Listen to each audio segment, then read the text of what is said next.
మిరియాల శిరీషాదేవి గారు. ధన్యవాదాలు అధ్యక్ష. నిజంగానే గిరిజన ప్రాంతాల్లో మౌలిక సదుపాయాలంటే గత 10 సంవత్సరాల నుంచి కూడా మా ఏజెన్సీ ఏరియాలో ఎమ్మెల్సీ అనంతబాబు అనే ఒక వ్యక్తి చాలా దారుణంగా దాచుకో అన్న రీతిలో మా ఏజెన్సీ ప్రాంతాన్ని అంతా కూడా తన కట్టడిలో పెట్టుకొని ఎటువంటి అభివృద్ధి సంక్షేమం అనేది లేకుండా చేసినటువంటి పరిస్థితి మా రంపచోడవరంలో జరిగింది అధ్యక్ష. ప్రధానంగా చూసుకుంటే మొన్న నేను చెప్పడం జరిగింది, రహదారుల విషయానికి వస్తే చాలా వరకు కూడా ఫారెస్ట్ క్లియరెన్స్ లేక ఆగిపోయినటువంటి రోడ్లు ఉన్నాయి. దయచేసి ఫారెస్ట్ మినిస్టర్ గారికి ఒకటే కోరుకుంటా ఉన్నాను, ఏవైతే పెండింగ్ లో ఉన్నటువంటి రోడ్లు ఉన్నాయో ఆ ఫారెస్ట్ క్లియరెన్స్ ఇచ్చి మా ప్రాంతానికి రాకపోకలకు అదేవిధంగా రవాణా సౌకర్యం కూడా కల్పించాలని కోరుతా ఉన్నాను అధ్యక్ష. ఇకపోతే మా రంపచోడవరం ఏరియా ఆసుపత్రిలో అధ్యక్ష దాదాపుగా 450 నుంచి 500 వరకు రోజు ఓపీ వస్తుంది అధ్యక్ష. కానీ మా ఏరియా హాస్పిటల్లో ఒక అంబులెన్స్ కూడా లేని సౌకర్యం అధ్యక్ష. చూస్తే పక్కన ఉన్నటువంటి బిహెచ్సిలకి అంబులెన్స్ ఉంది, కానీ మా రంపచోడవరంలో ఉన్నటువంటి ఏరియా హాస్పిటల్కి అంబులెన్స్ లేక అక్కడ ప్రజలు చాలా ఇబ్బందులు పడుతున్నటువంటి పరిస్థితి అధ్యక్ష. మొన్న నేను అసెంబ్లీకి వచ్చే ముందు రోజు ఒక సంఘటన జరిగింది అధ్యక్ష. ఒక డిగ్రీ స్టూడెంట్ కడుపు నొప్పితో బాధపడుతూ హాస్పిటల్లో ఉంటే అంబులెన్స్ రావడానికి 3 గంటల సమయం పాటు ఆ అమ్మాయి చాలా దారుణంగా బాధపడినటువంటి పరిస్థితి మా ఏరియా హాస్పిటల్లో జరిగింది అధ్యక్ష. ఇది కేవలం ఈ అంబులెన్స్ సౌకర్యం లేకపోవడం వల్లే అక్కడ ఉన్నటువంటి గిరిజనులు ఇలాంటి ఇబ్బందులు పడతా ఉన్నారని తమ దృష్టికి తీసుకొస్తా ఉన్నాను అధ్యక్ష. ఇకపోతే మాకి ఏదైనా ఏజెన్సీ ప్రాంతం నుంచి రిఫర్ చేస్తే కాకినాడ రాజమండ్రి ప్రభుత్వ హాస్పిటల్కి రిఫర్ చేస్తూ ఉన్నారు అధ్యక్ష. అక్కడ ప్రజలు ఏంటంటే మేము కాకినాడ కానీ రాజమండ్రి వెళ్తే సగం భయంతోనే మేము చచ్చిపోతామేమో, అక్కడికి వెళ్తే మాకు సరిగా పట్టించుకోరు, సరైన ట్రీట్మెంట్ ఉంటుందనే భయంతోనే చాలా మంది మార్గం మధ్యలోనే చనిపోయినటువంటి పరిస్థితి అధ్యక్ష. దయచేసి నేను ఒకటే కోరుకుంటూ ఉన్నాను, గతంలో మన ప్రభుత్వం ఉన్నప్పుడు అధ్యక్ష ఏజెన్సీ ప్రాంతం అధ్యక్ష ఇంకా చాలా సమస్యలు ఉన్నాయి అధ్యక్ష. అయిపోయింది ఒక 2 నిమిషాలు అధ్యక్ష. అయితే గతంలో మనం ట్రైబల్ సెల్లో స్వస్థ అని మనం ఒకరిని పెట్టి ఏజెన్సీ ప్రాంతం నుంచి ఎవరైనా సరే అక్కడ రోగులను పట్టించుకొని దగ్గరుండి చూపించి వారిని మంచి ఆరోగ్యంతో వాళ్ళ సొంత ప్రాంతాలకు పంపించడానికి మనం గతంలో ఏర్పాటు చేయడం జరిగింది అధ్యక్ష. అట్టి రీతిగానే ఇప్పుడు కూడా కాకినాడ రాజమండ్రి అదేవిధంగా వైజాగ్లో ఉన్నటువంటి ప్రభుత్వ హాస్పిటల్లో ఈ ట్రైబల్ సెల్ స్వస్థాలను ఏర్పాటు చేసినట్లయితే మా గిరిజనుల యొక్క ఆరోగ్యాలన్నీ కూడా బాగుపడతాయి, మేలు చేసిన వారు అవుతారని మరొకసారి కోరుకుంటున్నాను అధ్యక్ష. మరొక విషయం అధ్యక్ష, ఏజెన్సీ ప్రాంతం ప్రజలందరూ కూడా వ్యవసాయం మీద ఆధారపడతా ఉన్నారు అధ్యక్ష. అయితే ఇప్పుడు వ్యవసాయ పనిముట్లైనటువంటి పైప్స్ అని కానీ లేకపోతే స్ప్రేయింగ్లను కానీ పవర్ టిల్లర్లను కానీ ట్రాక్టర్లను కానీ గతంలో మనం ఉన్నప్పుడు 90% సబ్సిడీతో ఇచ్చేవాళ్ళం అధ్యక్ష. కానీ ఇప్పుడు 50% సబ్సిడీ అంటా ఉన్నారు అధ్యక్ష.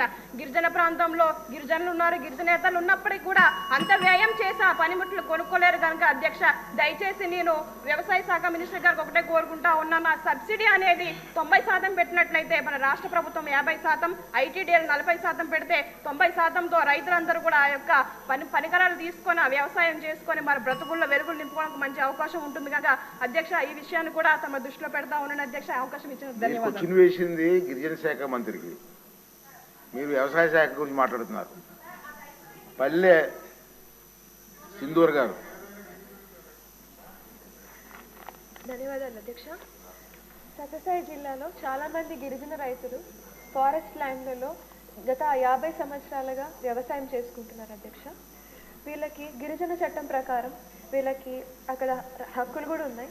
వీళ్ళకి ఏమైనా పట్టాలిచ్చే ఆలోచన ప్రభుత్వం ఏమైనా చేస్తుందా? అది మొదటి ప్రశ్న అధ్యక్ష. రెండోది, ఈ గిరిజనులు చాలామంది పేదవారు ఉన్నారు. వైసీపీ అధికారంలోకి వచ్చాక వీళ్ళకి వచ్చే ట్రాక్టర్ లోన్లు కానివ్వండి, గొర్రెలు ఇంకా ఆవులు కొనుక్కునే లోన్స్, అంగడి పెట్టుకునే లోన్స్, ఇంకా ల్యాండ్ పర్చేస్ స్కీమ్స్ ఇవన్నిటినీ కూడా చాలా వరకు రద్దు చేశారు అధ్యక్ష. అలాగే ట్రైబల్ వెల్ఫేర్ కార్పొరేషన్లు ట్రైకార్ని కూడా పూర్తిగా నిర్వీర్యం చేసేసారు. దీన్ని ఏదన్నా రీఇన్స్టేట్ చేసే ఆలోచన ఏదన్నా ప్రభుత్వం చేస్తుందా అధ్యక్ష? అలాగే పుట్టపర్తి నియోజకవర్గంలో రాధానిపల్లి తాండా, రెడ్డివారిపల్లి నుంచి కొత్తకోట తాండా వరకు, ఇంకా చెరువు మునియప్ప గారిపల్లి తాండా నుంచి నారాయణప్ప గారి తాండా నుంచి వరకు అక్కడ రోడ్డు సదుపాయాలు అస్సలు సక్రమంగా లేవు అధ్యక్ష. ఇక్కడ పిల్లలు కానీ పెద్దలు కానీ స్కూళ్ళకి, హాస్పిటళ్ళకి లేదంటే ఏదైనా గవర్నమెంట్ ఆఫీసెస్కి వెళ్ళాలంటే చాలా ఇబ్బందులు ఫేస్ చేస్తున్నారు. ఏదైనా ఎస్టీ సబ్ ప్లాన్ ద్వారా వీళ్ళకి ఏదైనా రోడ్డు వేసే అవకాశం ఉందా అని నేను మీ ద్వారా మంత్రి గారిని కోరుతున్నాను. థ్యాంక్ యూ అధ్యక్ష.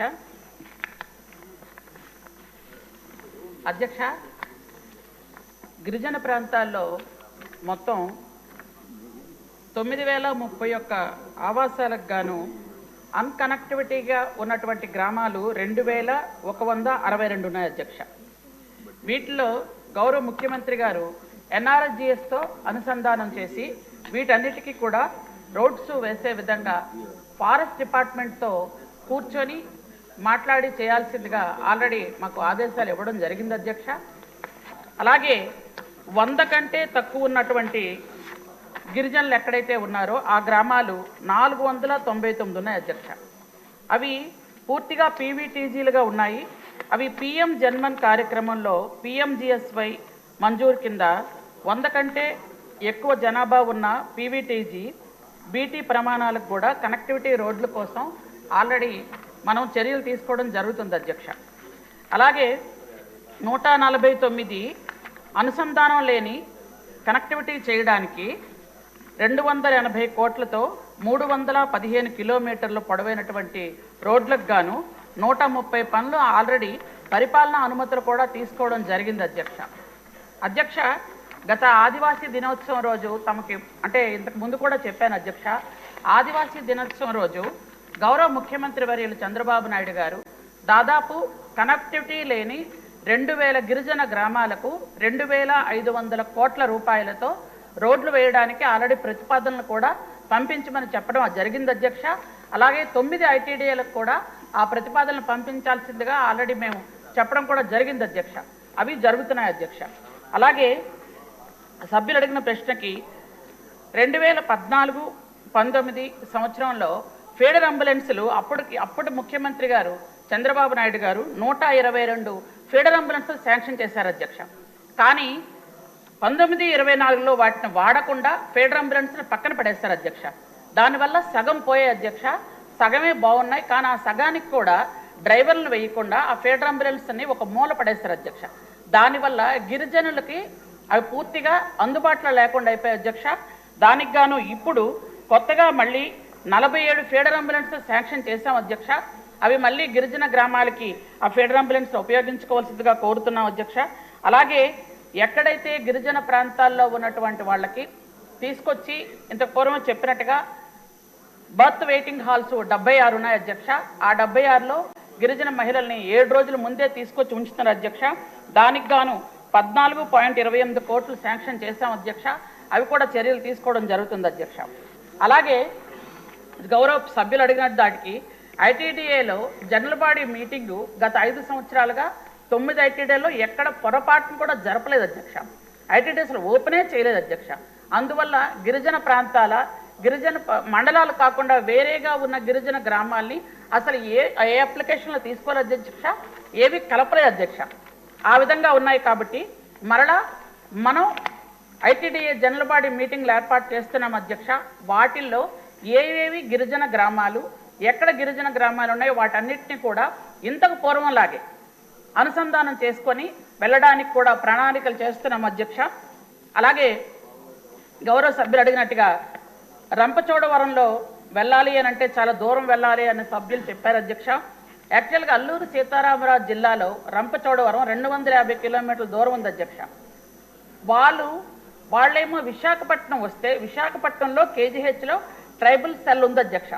అక్కడ విజయనగరం, విశాఖపట్నం, శ్రీకాకుళం ఉమ్మడి జిల్లాల్లో గిరిజనులు ఎవరు వెళ్ళినా అక్కడ మేము గత 4 నెలలుగా 3 డాక్టర్లను పెట్టడం జరిగింది అధ్యక్ష.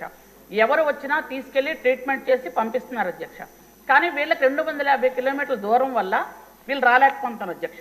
అందువల్ల వాళ్ళకి రాజమండ్రిలో ఎక్కడైనా అందుబాటులో హాస్పిటల్ ఉంటే అక్కడ కూడా ఒక డాక్టర్ని అవైలబుల్గా ఉంచుతాం అధ్యక్ష. అక్కడ తీసుకువెళ్ళడానికి వాళ్ళకు కూడా సులువుగా ఉంటుంది అధ్యక్ష.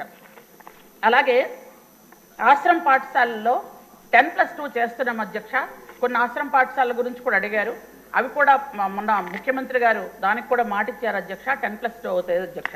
అలాగే గౌరవ సభ్యులు సత్యప్రభ గారు అడిగారు గిరిజన ప్రాంతాల్లో మైనింగ్ గురించి. లాస్ట్ టైం తమరు కూడా వచ్చారు అధ్యక్ష. మన అందరి మీద కేసు కూడా పెట్టారు, తమకు తెలుసు. అనిత గారు, మీరు, నేను, చాలామందికి ఉన్నవాళ్ళలో మనం వెళ్ళాం అధ్యక్ష. ఆ రోజు స్వర్గీయ రాజా గారు మనల్ని పిలిస్తే వెళ్ళాము. మనం వెళ్ళిన తర్వాత మైనింగ్ కూడా ఆగింది అధ్యక్ష ఆ రోజు వరకు. అయితే ఆ గ్రామాలకు కూడా కనెక్టివిటీ రోడ్స్ అవి ఇస్తున్నాం అధ్యక్ష. అలాగే అక్కడ ఏదైతే సిహెచ్సి గురించి పిహెచ్సి గురించి చెప్పారో సిహెచ్సిలో మాత్రం మలేరియాకి టైఫాయిడ్కి మందులు ఉంటాయి అధ్యక్ష, పిహెచ్సిలో లేవు అధ్యక్ష. కానీ మన చంద్రబాబు నాయుడు గారి ప్రభుత్వం వచ్చిన తర్వాత పిహెచ్సిలో కూడా మందులు ఏర్పాటు చేస్తున్నాం అధ్యక్ష, చేశాం కూడా. అవి ఉపయోగించుకోవాల్సిందిగా గౌరవ సభ్యులు అందరూ కూడా నేను తెలియజేసుకుంటున్నాను. అలాగే గౌరవ సభ్యులు అడిగారు, సింధురారెడ్డి గారు, పోడు భూమి పట్టాలకి ఇవ్వడానికి రెడీగా ఉన్నాం అధ్యక్ష. వాటిని ఎంక్వైరీ జరుగుతుంది, ఎంఆర్ఓని కూడా వాటిని ఎంక్వైరీ చేయమన్నాం అధ్యక్ష. పోడు భూమి పట్టాలని అతి త్వరలో ఇవ్వడం జరుగుతుంది. అలాగే ట్రైకార్ లోన్లు గత 5 సంవత్సరాలుగా పూర్తిగా క్యాన్సిల్ చేశారు అధ్యక్ష. ఇప్పుడు అవి ట్రైకార్ లోన్లు కూడా ఇవ్వమని గౌరవ చంద్రబాబు నాయుడు గారు